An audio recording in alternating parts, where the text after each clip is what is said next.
Hi there, Lindsay here, the Frugal Crafter. Today we are going to do a mixed media painting that is sure to beat the artist block that you may be suffering. I love projects like this because you don't know exactly how it's going to turn out until you do it. We're going to start off by making a big blob of water and paint on some watercolor paper. I'm using Inktense pan paints, also some pastel paints and metallics from Derwent. You could use watercolor inks or even watered down acrylics for this. You just got to make sure that your paint blob is really wet, and then you want to press some plastic wrap or an old plastic bag, just a thin sheet of plastic, into the paint and just kind of scrunch it up so you can see these kind of veins and whatnot being created. And then you want to put something on that paper and let it dry overnight. This is going to really help set that texture and design into your paper. Now you can reuse that saran wrap. I've used it a few times, so I'm just kind of wiping it off and keeping it handy. So keep that in mind if the thought of using plastic in your art bothers you. Now, when I was looking at this blob, I was thinking it kind of looks like a lily, which is kind of funny because I thought I'd get kind of like a poppy-like or rose-like flower when I started, but I'm just going to go with what I see. And by the way, if you would like a real-time version of this tutorial, you can find it right now in Critique Club. Critique Club has dozens and dozens and dozens of longer mixed media tutorials that are great for helping you improve your knowledge and try out different medias. So it's $5 a month, and I will link to that in the video description if you'd like to join us over there in my Teachable School. So what I'm doing now here is I've mixed up a little bit of a darker reddish coral color, and I am just kind of making some petals. I'm doing that one in the front. It's kind of like a heart shape at the top, and then it has a little turned petal at the bottom, so it's got a lot of nice dimension. And I'm just going with it. I am spacing 3 petals out, and then I'll fill in between those petals with the other petals and the trumpet part of the flower. It's starting to look a little bit more like an amaryllis to me, and I'm really kind of digging it. I'm putting in a nice thick stalk here to hold up this flower and just adding a little bit of darker green to the edge. Now, Inktense pan paints are going to work a lot like watercolors. The benefit of the Inktense with a mixed media piece like this is that I don't have to worry about the underlying layers reactivating on me if I want to keep layering up and doing different things like that. So that's why I wanted to try that with the saran wrap technique. Now, the pastel and metallic paints here are not Inktense. However, they feel very similar to me, and they have a lot of the same properties. So I didn't have any issues with the pastels or the metallics lifting up on me as I worked through this painting. So just kind of a interesting fact on those Derwent paints, or observation, I should say. They're kind of fun. They work really well together. And the thing I like about the pastels is they're not really chalky. I do have a full review on the pastels in the Inktense pan paints if you're curious. I haven't reviewed that set of metallics yet because I just have a feeling that I haven't really used them to their potential. So I've just been kind of playing with them a little bit. They remind me a lot of the leads from the old style that are now discontinued Derwent Derwent metallic pencils. Now they have water resistant metallic pencils, but their old metallic pencils were water soluble, and that's what that material feels like. It seems like it's the same material that used to be the lead in those pencils. So if you liked those pencils, you may enjoy those paints too. Again, I'm just shaping those leaves a bit. I didn't really know at this point whether I was going to like this painting, but honestly, it was on a piece of watercolor paper that I didn't really like. It was like the last couple of pieces I had from a pack that I wanted to use up. I was just playing here. I wasn't expecting anything from this painting, so I'm just continuing to play and have fun.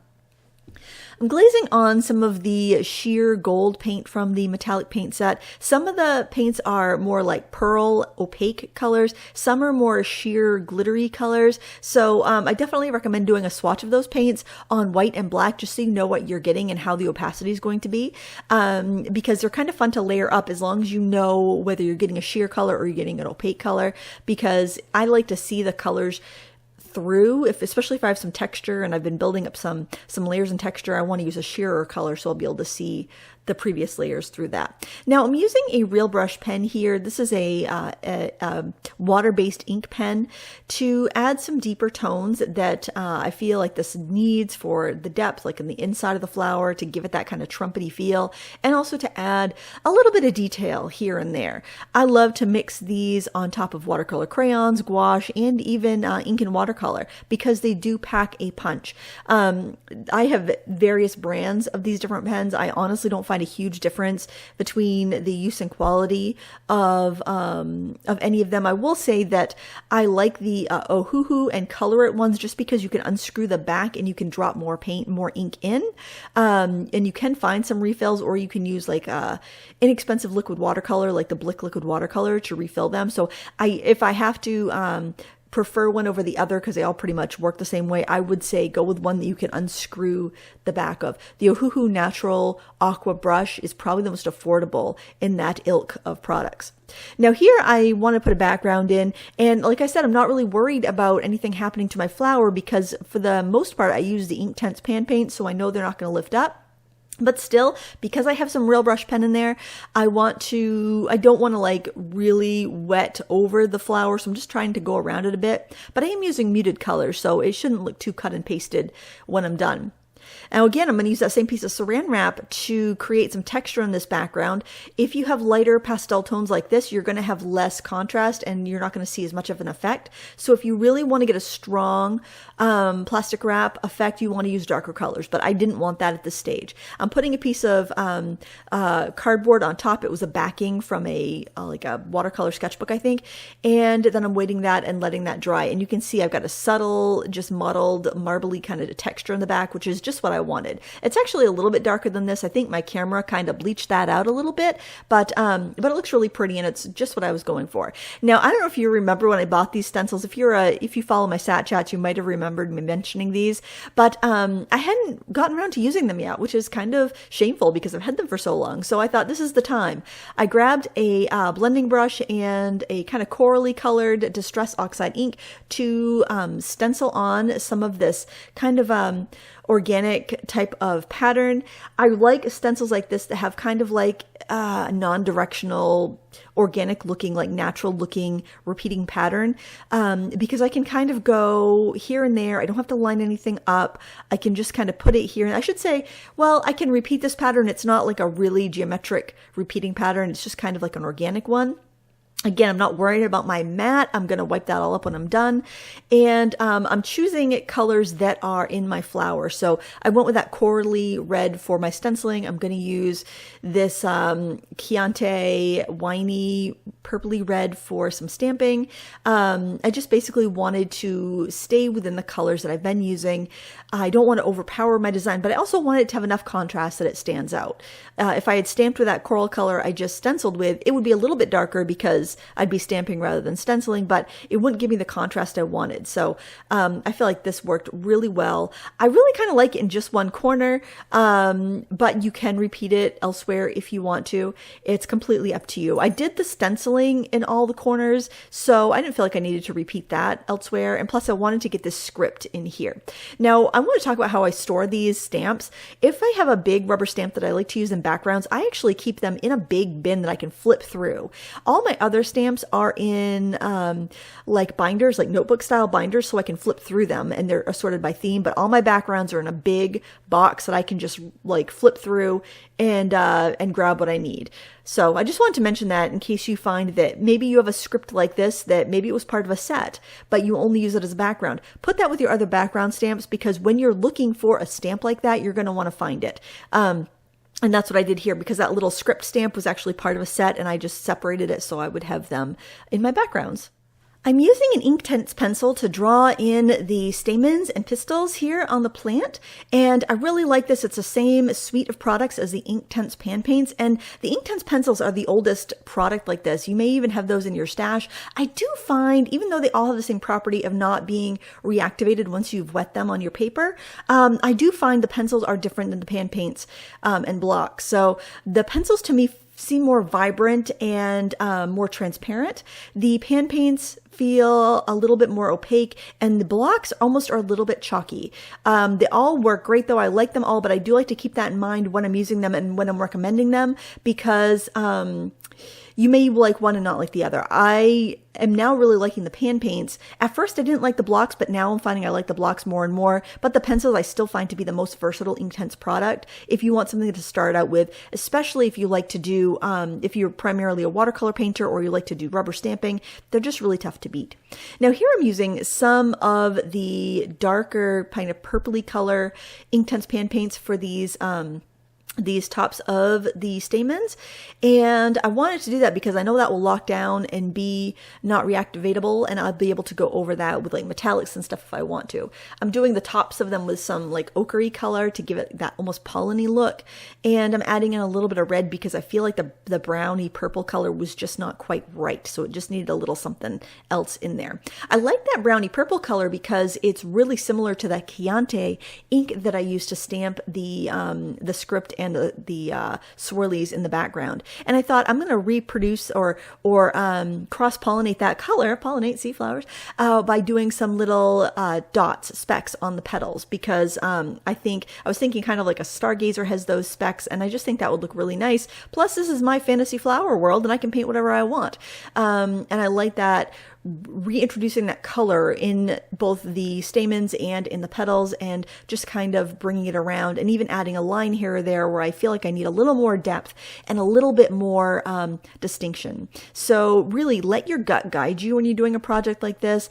I love starting with a messy page, like with the saran wrap, because it gives you that fearlessness. Now this thing, oh my word, this is so cool. This is the Antiquarian sticker book. I picked it up at BAM. It was on the clearance bin, and it was the only one, and it was $10. You can find them on Amazon for like $12 or $13. I went upstairs to the art section and they were $25. And I even double checked that this was not like a mistake. It was like, I don't know why they clearance some and not others. Maybe they have to keep them like rotated because of the nature of stickers. Maybe they go bad, so they have to like rotate them after a while. I don't know. But I did use this moth. I decided to fussy cut around it a little bit because the border was a little too thick, and I wanted it to look a little more seamless in my painting. I didn't mind the fact that it was looking collage. I like the collage look, but I don't like when I collage, I do like to integrate it a little bit and have it kind of embedded into my painting a little bit more. So I did cut the wing, not the wings. I cut the antennas off and I just redrew them because they were too hard to trim around. And then I went and added a little bit of outlining on the wings to make them stand out. Now I'm adding some of the more sheer tones from the Derwent Metallic watercolor pan paint set to the wings and the shell of the bug there. I like to use the sheer ones again because I want the pattern underneath to show through. So keep that in mind. What's sheer, what's opaque, make a swatch so you know. And this goes for whatever paints you have. You can see my swatch on black. You can clearly see what's more opaque and what's more translucent. And it doesn't matter, whatever set you have, do a swatch so you know what you can expect. I'm also flicking on some of the more opaque gold color, and the reason I'm flicking it on now is because I want it to go over the bugs, I want it to go over the flower, I want it to kind of embed that imagery, embed that stamping, get everything kind of connected.